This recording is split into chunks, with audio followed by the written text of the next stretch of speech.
A lot of people enjoy seeing all of our animals and want to buy them afterwards. But you need to be very careful before you go out and buy a pet. Kids and adults need to make sure that they're not buying pets just because they're coveting or jealous. You need to be careful that you're not buying a pet just to make yourself happy. You need to first ask yourself an important question. Are you going to give the animal the best possible life? If you're not willing to put in the work, then you shouldn't have it. For example, we have very well behaved dogs because we spend a lot of time training them and we take them for really long walks twice a day so they can run off their energy. People love our cockatiel Merlin, but Damien spent a lot of time training him when he was little.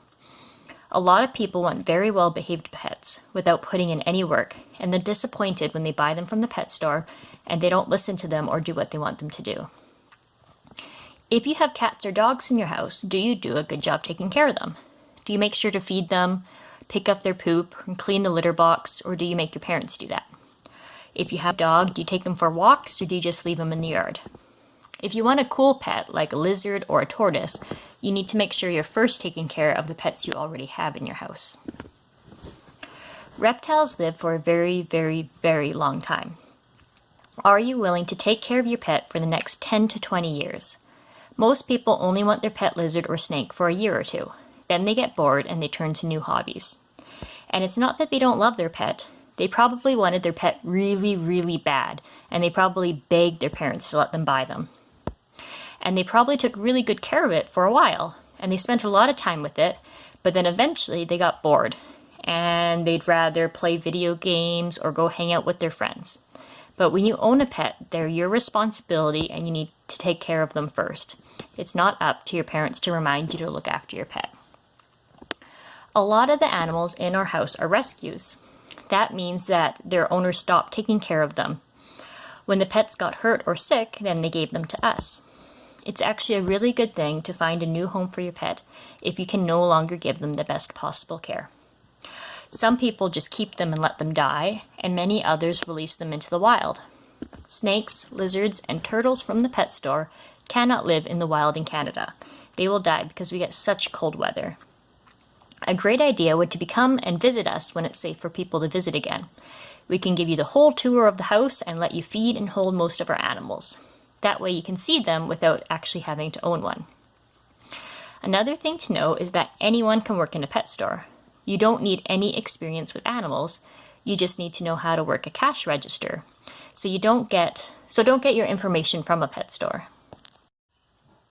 Some workers may know what they're talking about, but most of them will tell you information that's false. And some stuff that pet stores sell is actually really dangerous for your pets. So it's important to do your research. And not just one website. You can look up 3 different websites and they'll all say something completely different. So it takes a while to do a lot of research. And the best thing to do is to find an expert or someone who owns some and has owned some for a while and that have really healthy ones and talk to them about what they have found works the best. For the next few weeks, I'll show you what's important for the different kinds of reptiles we have. Leopard geckos, bearded dragons, crested geckos, and ball pythons all need very different kinds of care. In our house, we have 1 bearded dragon, 2 crested geckos, 8 leopard geckos, and 1 ball python. That's 12 reptiles, and over half of them are rescues. So you'll be able to see what happens when people don't look after their pets. Snakes, tarantulas, frogs, bearded dragons, and leopard geckos are not beginner pets. If you want a pet lizard, the only one you should be able to buy, in my opinion, is a crested gecko. They're very easy to care for, and I've never seen a sick one. They don't need any kind of special lights or heat, and you don't need to worry about vitamins or minerals. It's all in their food, which is a powder. All you need to do is add water to it, and they drink it. They live in trees in the wild, so they're like tall tanks. You spray the tank with water bottle a couple times a day, and they drink the water droplets, and that's it. Most are very friendly too. They're soft, and they feel like velvet. I love to hold Damien's crested gecko Ollie. Mine is part raptor and wants to eat me, but I also haven't spent a lot of time trying to train him up. The only other information I'll give you today is never cohab. That means you should never keep more than 1 lizard in a tank together. Even if they're the same kind, you shouldn't house reptiles together. They live by themselves in the wild, so they don't get lonely. They can bite and scratch each other, and they often bully each other too. The strongest one will try and eat all the food. If you've ever seen baby bearded dragons in the stores, they look cute because they all lay on top of each other. But they're cold-blooded, so they get all their heat from the sun or heat. So what they're actually doing is the dragon on top is trying to keep all the heat so that ones on the bottom get weak. This is Tyra. That's short for Tyrannosaurus Rex. I've named most of my geckos after Jurassic Park. The T-Rex on the show is all kind of beat up looking with scars, and yet still pretty impressive. So I thought the name suited her. She's actually my only adopted gecko. I adopted her from a reptile expo. I had to fill out forms to prove I knew how to take care of her. She was already healthy when I got her. The rescue group from Vancouver did all the work. Someone decided it would be a good idea to not only house some leopard geckos together, but to throw in a bunch of different kind of reptiles as well. Tyra had both her leg and her tail bitten off. You can see she doesn't really have a leg right there. Leopard geckos are actually cool that they can regrow their tails. So her tail's a little funky looking in certain spots, but it's grown back for the most part. Legs don't regrow. But her 3 legs doesn't slow her down at all.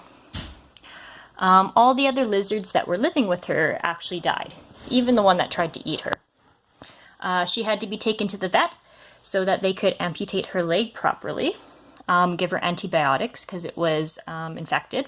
She had a ton of worms, so they had to give her deworming medicine. But she's nice and healthy now, though. And never believe people if they tell you leopard geckos can't climb.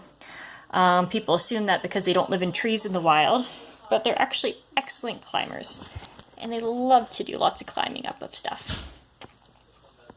Anyways, next week I'll introduce you to Charlie and Jeff and Bowser, and we'll talk about the different kinds of diet. So, goodbye for this week. Here we go now. Come on. As you trust in God with all your heart, He will see you through. He will never part. His plans for you are good, you know, and it all begins when we let go. Let's go. 3, 2, here we go. Jump to the arms wide open. Your love is deeper than the ocean. Jump, 'cause you never change. Your love for me will always stay the same. Jump to the arms wide open. Your love is deeper than the ocean. Jump, 'cause you never change. Your love for me will always stay the same. Let's go. As you trust